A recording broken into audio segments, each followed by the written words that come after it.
I typically push people to think about these questions when they come to us because I don't know if we cover this today, but I think one of the most important things in investor relations is clearly setting expectations with the investors. Now, I would much rather have an investor that understands the risk that they're taking and understands exactly what could happen or wouldn't happen. So if some adversity happened, which you've been in the business for a while, almost every deal faces some amount of adversity during the whole period. Yeah. We don't know when it's going to come. It could be a hurricane. It could be a shooting on site. Like, who knows what it's going to be.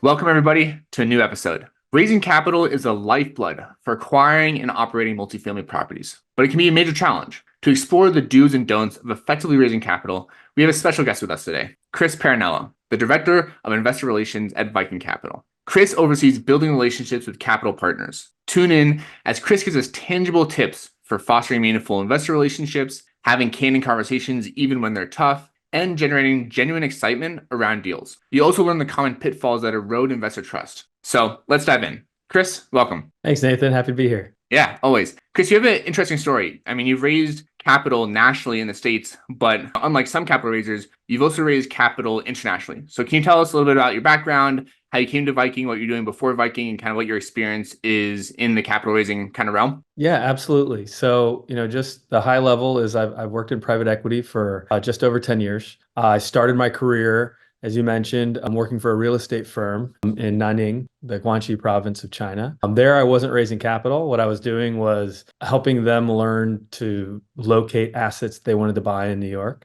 I was able to leverage those skills and the fact that I spoke Mandarin into getting my first US-based professional job, which was in Southern California for two companies. One was called Cosmot Companies. And what they do is basically they help municipalities in Southern California, all over California, build economic outlooks for all the different cities in that region. And Larry Cosmot, who started it, is one of my mentors. He partnered with one of his close friends, Jonathan Curtis, who was most recently the mayor of La Cañada Flint Ridge. And basically, they started an EB5 regional center that I became the managing director of within the first year of working for Cosmot Companies. So what that entailed was me going all over the world, China, Korea, Vietnam, India, and raising capital to develop hotels in Southern California, such as the JW Marriott in Anaheim, the W Hotel in Hollywood, and some pretty big profile deals. That was really where I kind of cut my teeth on learning how to underwrite, learning how deals worked, and more importantly, how to build strong relationships with investors, even through language barriers. Once I left California Golden Fund, what I did was I was working with a group a lot like Viking called Pia Residential. And Pia Residential is an interesting juxtaposition between Viking because they were more focused on ultra high net worth and family offices. And as we'll talk about in this podcast, one of the really important things to think about when you're raising capital, whether you're a capital markets guy or whether you're an investor relations guy, what you're doing is you got to know your audience. You have to understand what their sophistication level is. And I think that is something that Viking has really helped me grow, is talking to a whole new audience and really taking my skills to the next level. Yeah, that's a really good point. What are kind of like the major differences between, raising capital internationally with that language barrier and kind of raising capital from US-based investors? So anytime and I think this goes back to more sales than specifically capital raising, but you're really trying to figure out what folks want. So when you're raising capital through the EB5 program, what it became evident very early on to me, what people wanted was they wanted a safe place to put their money. And their primary goal was getting a green card through the EB5 program. So they were looking for a very little return. And what was important to them was a quality sponsor, wasn't going to lose their money, and was going to build whatever they said they were going to build to help them get a green card. With family offices and ultra high net worth folks, a lot of times what they're looking for is capital preservation. they're not really trying to hit a triple on every deal. They're looking to get consistent 8 to 12% returns that they don't have to. They can build a strong relationship with the sponsor. They maybe have 2 or 3 on their roster. They're placing millions of dollars in every investment, and they don't want to have to go through the same level of rigorous due diligence that they do every time. They want to build a relationship and invest with those people over time. And then when you have folks that are more high net worth, professionals, folks that where, 50 to 100K, which is, Viking's, average size of investment. A lot of these folks, it's not that they're not sophisticated, it's just that they haven't been classically trained with an MBA and maybe don't know how to do due diligence as much. And there, you're really trying to help people build wealth and compound building wealth. They're more focused on getting a deal that's going to help them get there. And a lot of times what you're doing as the investor relations person is helping them develop an investment strategy and helping them really understand what they're investing in. Whereas when you're dealing with a family office, a lot of times they're teaching you. They know about these deals. They've done hundreds of these deals and, maybe have a Harvard MBA or an MIT MBA. A lot of times you're walking into those investment committees with an entire team of people and you're explaining to them why you think this deal is good. And then you're preparing to answer any question that comes your way. The opposite is retail capital raising. A lot of times it's, okay, I need to assess where you are in your investment journey. I need to see where I can add value, help you understand how these deals work, maybe walk you through a pro forma, and then help you assess whether this fits your risk tolerance and your investment strategy. Makes a ton of sense. Yeah. So let's kind of lean into those folks that may not be, to your point, maybe as sophisticated, like they don't have an MBA in finance or in real estate, but they're interested in investing, they have some capital set aside. So generally how it works, at least in the syndication space, right? You're raising capital to close deals typically.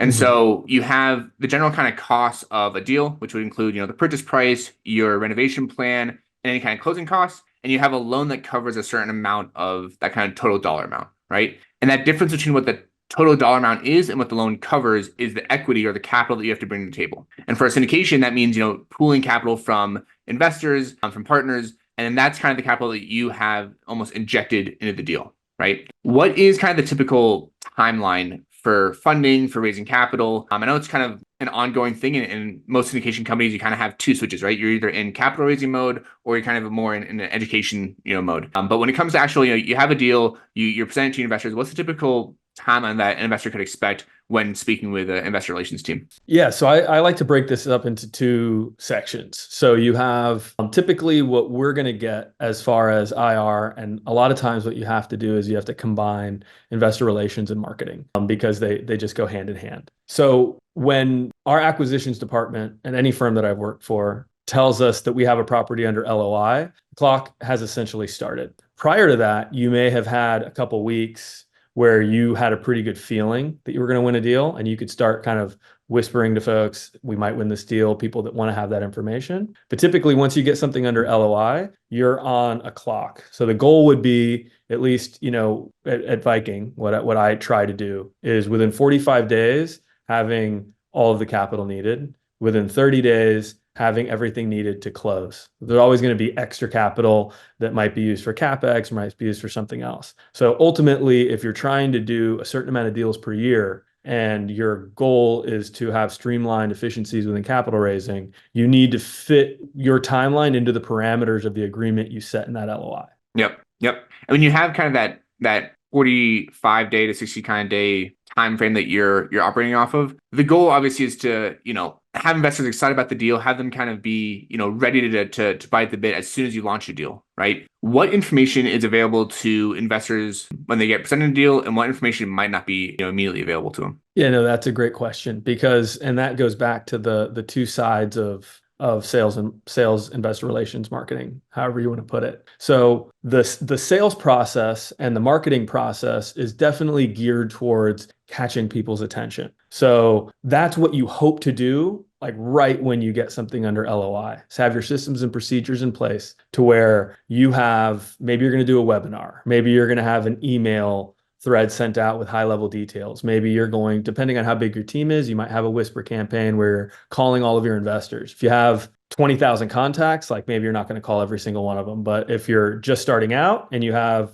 50 investors that are potential and 10 of them invested with you before, you 100% would be calling them and saying, I think we're going to win this one. With larger firms like Viking, what we tend to do is we have a whole marketing rollout that's going to be a chain of emails, it's going to be webinars, and it's going to be a whisper campaign where folks that have helped us get to where we are today get, a sneak peek and an early look. All of that information is geared towards getting people excited about the deal. And that's just one side of the equation. Once you get everybody excited about the deal, the next step is talking to people about the really important nuts and bolts of the deal. So here is where usually what my team does is a performer review, where I'll either jump on with a really reserve investor, or I'll do it with my team and I'll walk them through the entire performa and really start pointing out, like, this is a soft spot in the deal. We made this assumption, could go either way. This is somewhere where we're taking maybe a little bit more risk. This is somewhere where we're being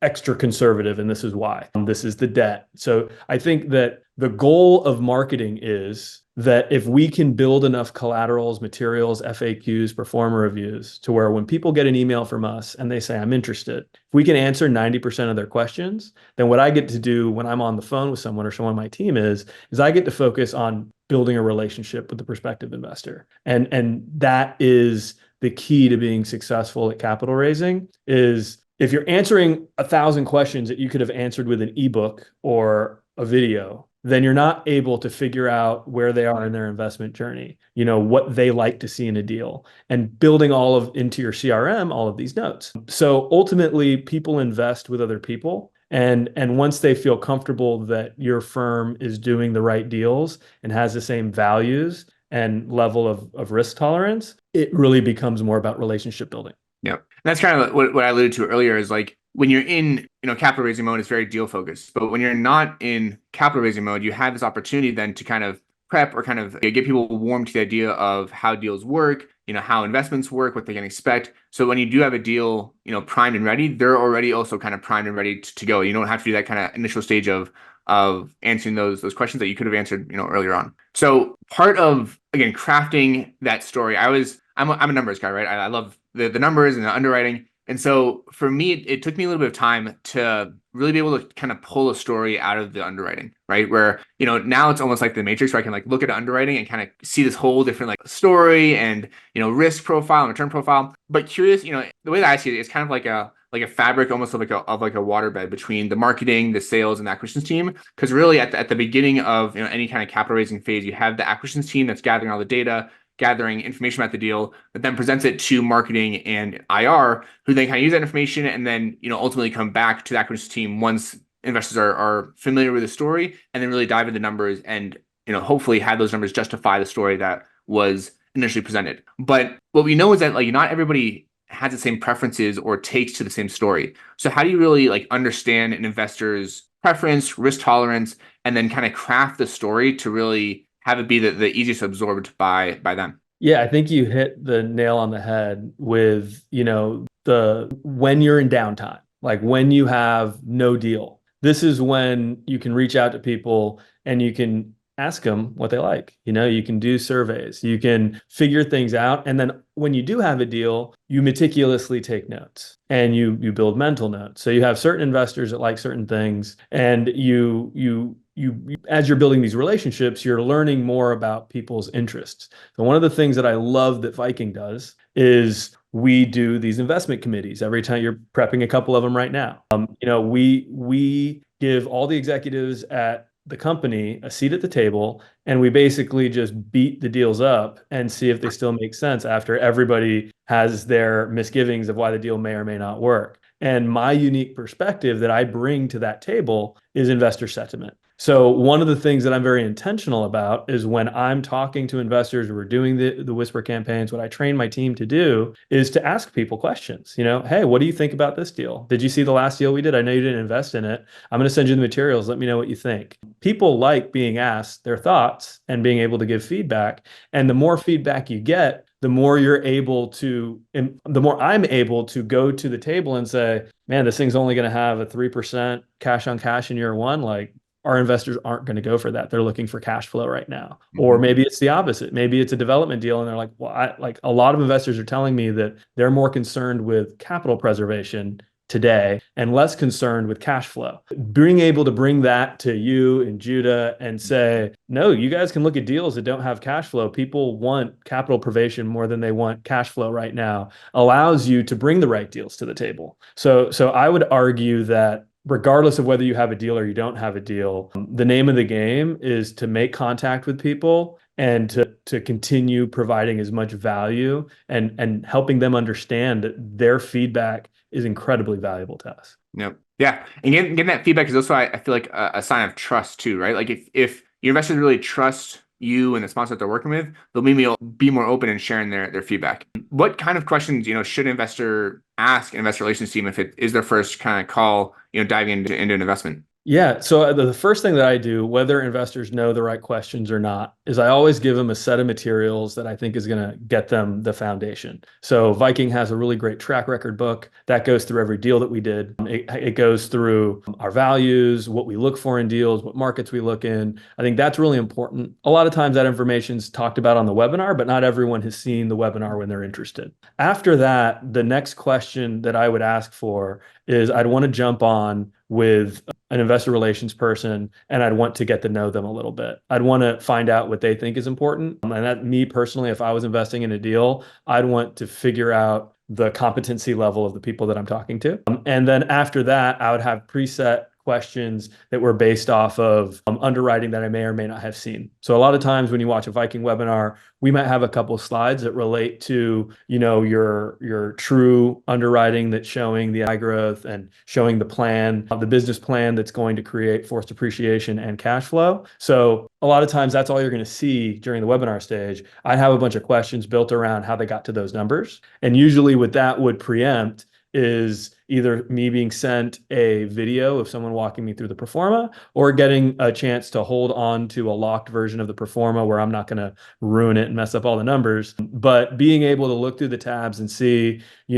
what's the DSCR? How is the cash flow being calculated? What are the expenses and fees in the deal? What are the return expectations? And a lot of times, I know our performance have them. Most groups will have sensitivity tables because a lot of times what's promoted in the webinar is a high end of a range or it's a range. So I'd want to understand what has to go well for me to hit the bottom of the range, the middle of the range, and the top of the range. And then the inverse, what are you guys looking at and saying this is a soft spot in the deal? So yep. I typically push people to think about these questions when they come to us because I don't know if we cover this today, but I think one of the most important things in investor relations is clearly setting expectations with the investors. Now, I would much rather have an investor that understands the risk that they're taking and understands exactly what could happen or wouldn't happen. So if some adversity happened, which you've been in the business for a while, almost every deal faces some amount of adversity during the whole period. We don't know when it's going to come. It could be a hurricane. It could be a shooting on site. Like, who knows what it's going to be. But if investors are prepared for what it actually looks like and how their returns could get affected, when me or someone from my team has to make a call and say, hey, we paused distributions for XYZ, or there's this adversity happening, a reasonable investor that feels like expectations were set well is so much less work and leaves you a good feeling knowing that you set proper expectations. The inverse of that is someone feeling like not only is the deal not working the way they thought it was, so they're disappointed, but they also feel like the communication isn't there or they were misled. And that's literally the worst thing that you can do as a capital raiser. Yeah. Yeah. You want to ultimately create like a win-win for everybody, right? Like ultimately, and I hate to say this, but it's a waste of time if you don't set expectations, and then you have to go back and have the same conversation that you could have had at the front end of kind of the capital raising experience, and now you have to kind of backtrack on over promising and under delivering. So you might as well do that up front if to protect yourself from having the same conversations later on down the line. Yeah, and that's something that I work really, really hard to build that within my team, because any company that's going to grow, we have an investor relations manager, we have investor concierge that is like the first line of defense. We even have an intern that has been working with us. And if you ask my team, what will Chris lose his mind over? Like, people make mistakes. I encourage them to make mistakes and learn from them. But misleading investors or not setting proper expectations is like, you can't break that rule. Yep. Yeah, it's the cardinal rule of raising capital. So, you said that things don't always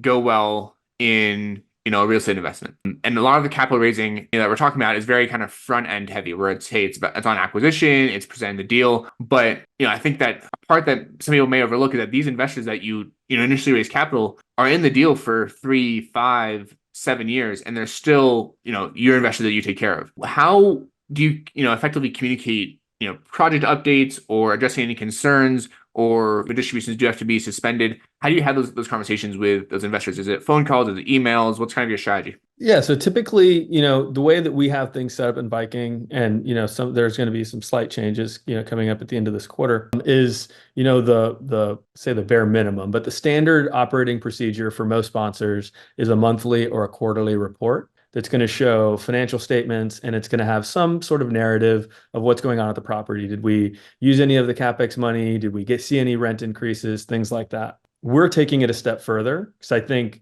after talking to hundreds of investors, the piece that Viking was missing was that folks weren't able to, at this level of investor, folks weren't able to look at the financial statement and remember back to what was said in the webinar and the original underwriting and track that across 5 years. So one of the things we're going to be doing is having a more robust kind of quarterly report / town hall where we're actually going to show people, because we're in it every single day, and taking weekly meetings to understanding how assets are doing and how asset management's doing, and if we're on track with our pro forma and our internal pro forma, disseminating that to investors and simplifying it in a way to where they're like, oh, okay, like we thought NOI would be here in year 2 and we're here. Okay, we're either there or we're not there. If we're not there, what is being done to get us back on track? And I think that is the piece that I think is really going to offer more information than people are typically used to getting from any sponsor,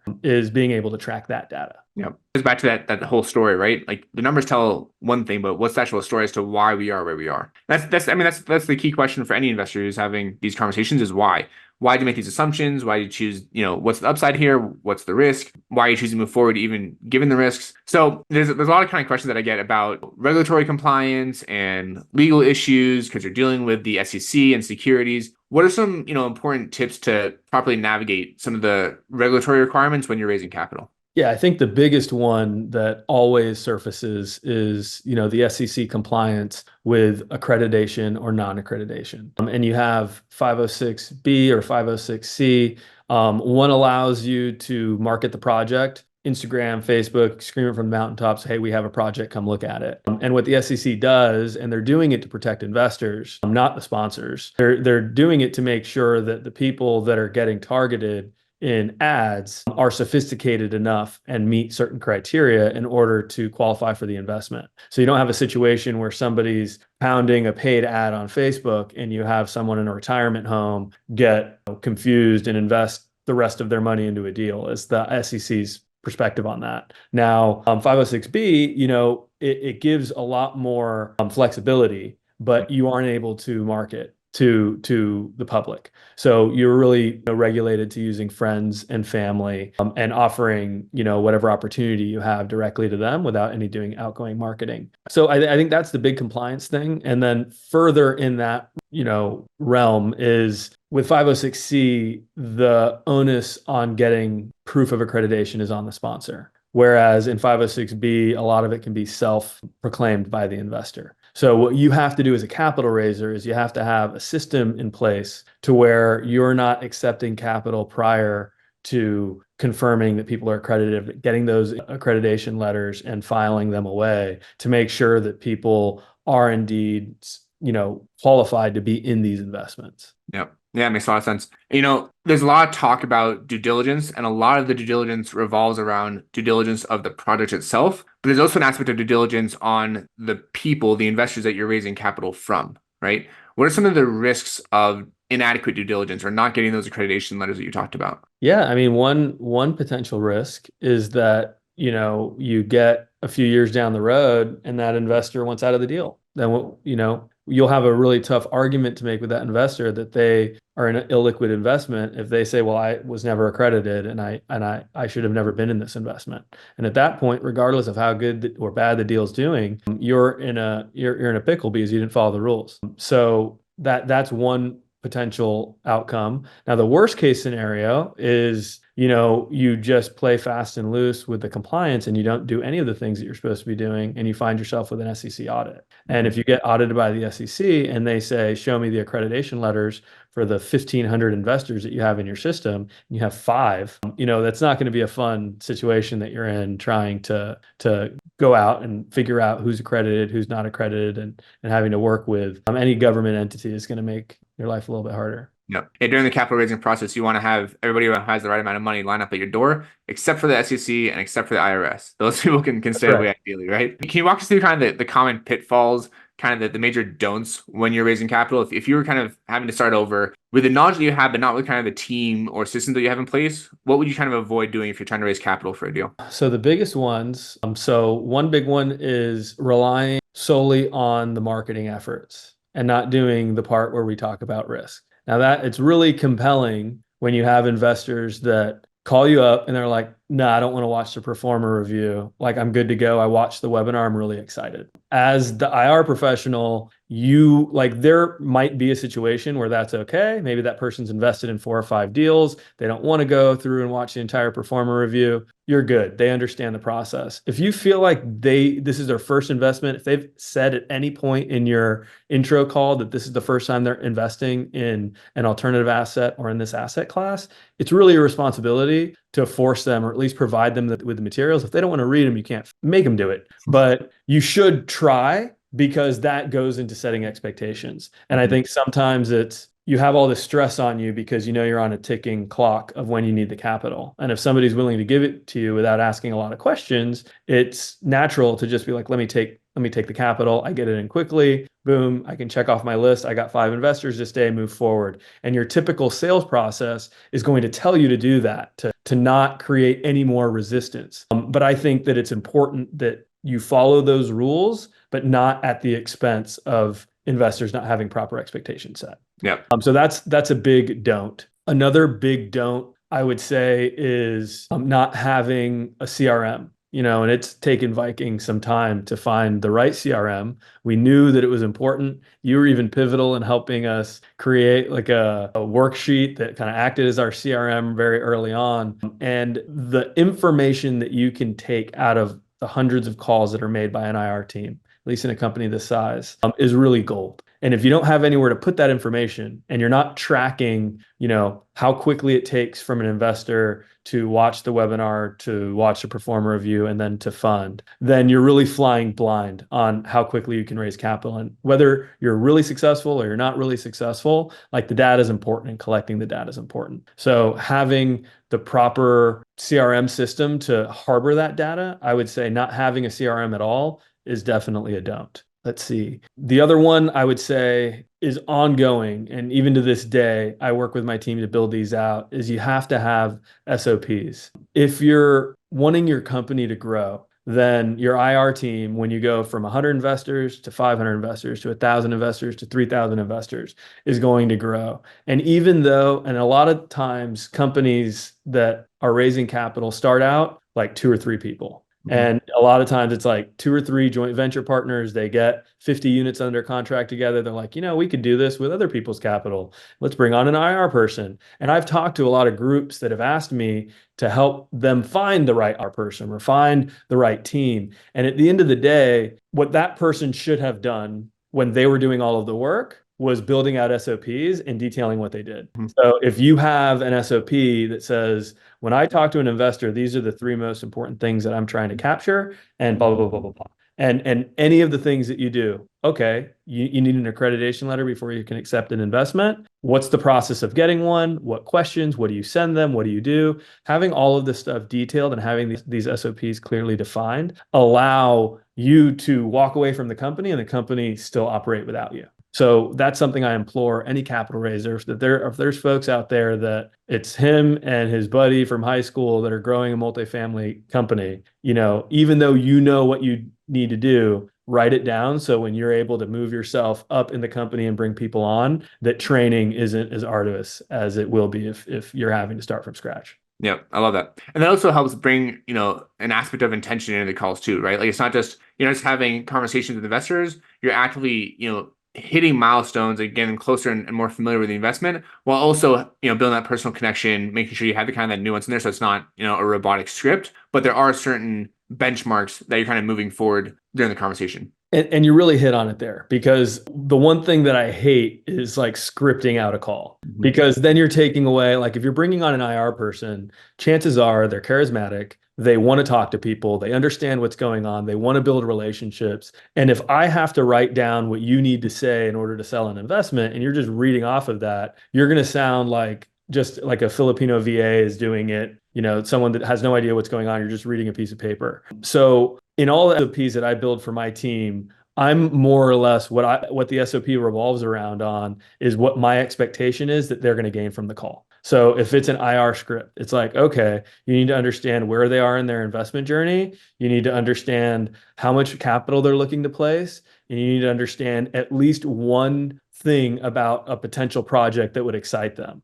Like, so those three things, if you walk away from that call and you have feedback on those things, and you're trying to capture as much information as possible, but if you can walk away from with the basics and the biggest one, setting up next steps, then 9 times out of 10, you're already more organized than most people doing it. Yep. Yep. And I've seen that too, where there's some scripts that aren't necessarily like verbatim word by word, but they more try to capture like the emotion that you're supposed to have during a specific moment. Like right before you ask for the close, they should feel their pain point, but they should also feel, supported, and kind of mapping out the kind of emotional parts of the conversation rather than actual just words by words to try to get out of that robotic, rote memory script. Exactly. We were talking about at our annual meeting last month that, eventually you want to get to the point where you have almost like predictive analysis of, hey, we can generally with some confidence can say, X amount of dollars are going to come from our own internal list. This is how many is going to come from,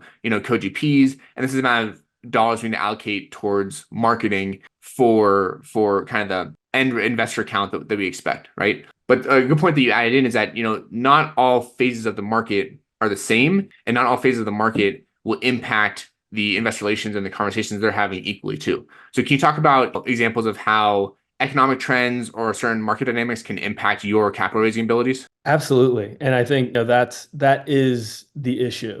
And it's really hard to know from a capital raising perspective where you are in the cycle, because what you're relying on more than macroeconomic trends is investor sentiment. So if investors feel comfortable investing in any given time, it's going to be easier to raise capital. If you're in a part of the market where there's a lot of fear, it's going to be really hard to raise capital unless the product that you are offering combats that fear. Yeah. So if you're offering, like we recently launched the Hyro fund for Viking. It's a high preferred return. It reduces risk. It gets you in a position in the capital stack that reduces a lot of risk. It is performing well, a lot better than we anticipated, because there's still some fear in the market. On that call, I was asked, where could things go wrong with the Hyro fund? And if we get to a part in the market like in 2020 or 2019 in the market cycle where people are seeing 2.5x returns and 18 to 30%, like they're not going to be interested in placing money in something that's going to tap out at 13%. So the competitive advantage of reducing risk at the expense of upside is completely topsy-turvy. And then you need to ask yourself, like, is this product right for this time in the market? With raising capital for SPVs and single assets, it's the same thing. You're trying to find properties that are in the path of progress. You're trying to find properties that maybe look like a single today, but if things go well, could be a double or a triple, still might just be a single. But I think most people that are active in this market are looking for somebody that isn't promising the moon and is being realistic about the market conditions they're in. So if you're starting out and the first deal you've ever done is in this market, it's going to be a little bit tougher for you, because Viking can say we've done 25 deals and this is what we've done in the top of the market. This is where we've done with some adversity. This is kind of a floor. This is a ceiling. This is where we think the market's going in the future. But at the very least, what you could do if you are starting out and you don't have a large track record is spend some time, put an ebook together about showing your potential investors that you understand what part of the market cycle you're in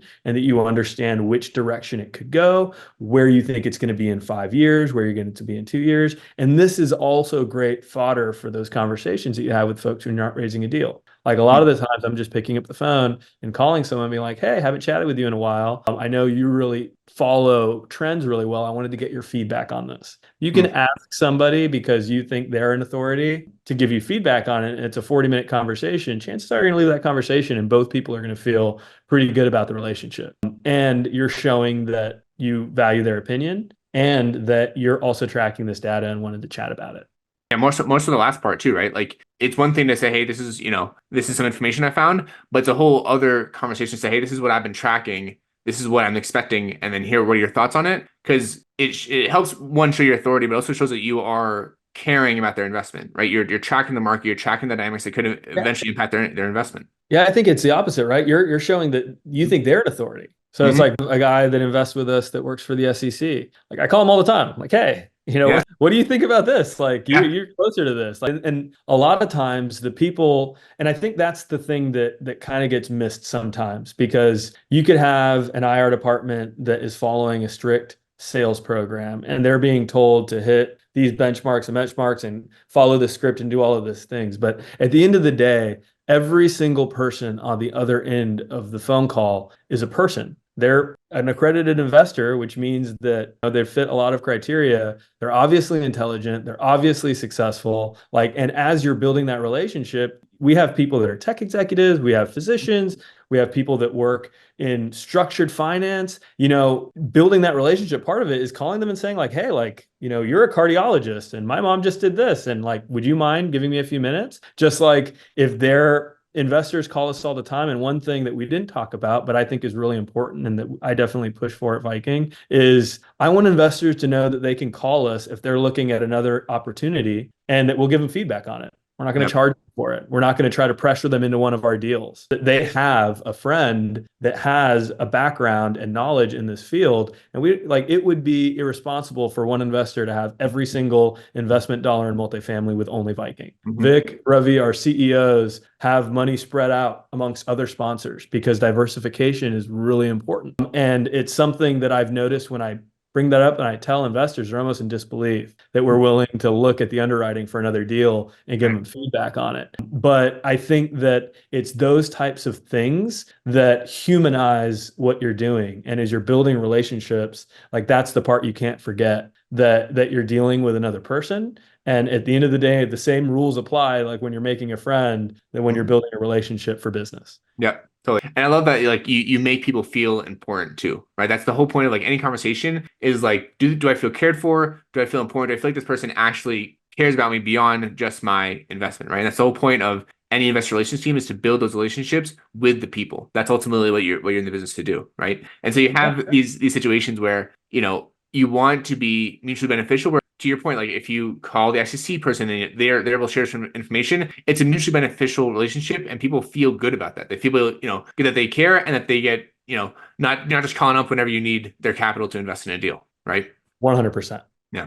Last question for you. What is kind of the most difficult question that you've been asked, or one that's really kind of stumped you? Because imagine you've had thousands of conversations with people that are international, national, across multiple different asset classes. Is there one kind of question that kind of stumped you from the get-go?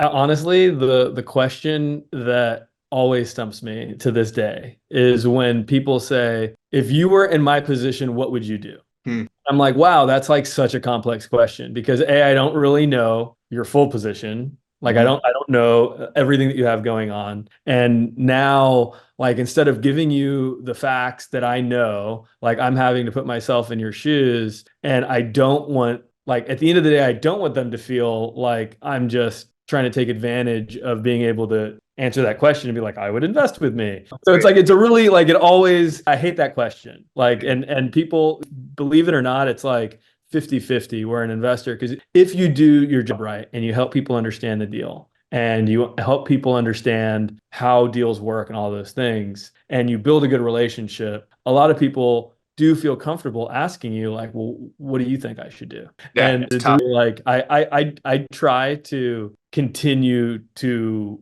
add value and explain to them how I would think about it. And in some cases, people ask me, I'm like, what I can do is jump on a call with you. And if you want to give me a broader picture of the things that you're invested in and you want me to help you build an investment strategy, I can carve out half an hour to look at what you are and making sure that that's balanced. And that's the way that I've handled it. But that's definitely the hardest question. I love it though, because you're talking about, hey, this is how I would think about it, right? Not necessarily this is what I would do, but given your situation, this is generally how I would even approach the situation that we're in. And I love that, right? You're not telling them, hey, if I was in your shoes, I'd invest, $1 million with Viking and never look back, right? You're saying this is generally how, given your background, this is how I would approach the situation, given all these different variables. Because I agree, it's such a tough question to answer because there are so many different variables about retirement accounts, how old you are, whether you have kids, where you're living, what your kind of end goals are. Yeah, and some are low-hanging fruit. It's like, okay, you're 75 years old. Probably don't want to go into an investment that's a 10-year hold with no cash flow.